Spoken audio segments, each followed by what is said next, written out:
Dayah Malisa, singkatan kata dari Sabo nama Dayah Malikus Saleh, tempat tanya jino menuntut ilmu berguna, ilmu agama.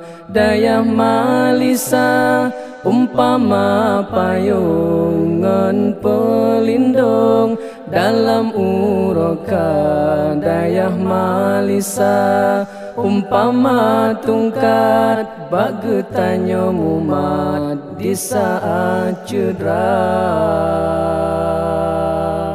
Niba uranyo tanya di sini tamu sabodro di Dayah Malisa. Sabo rencana, sabo tujuan, getanyo kenang abu tercinta. Sabo rencana, sabo tujuan, getanyo kenang abu tercinta. Marhaban ya, marhaban, marhaban ya, marhaban, marhaban ya, marhaban.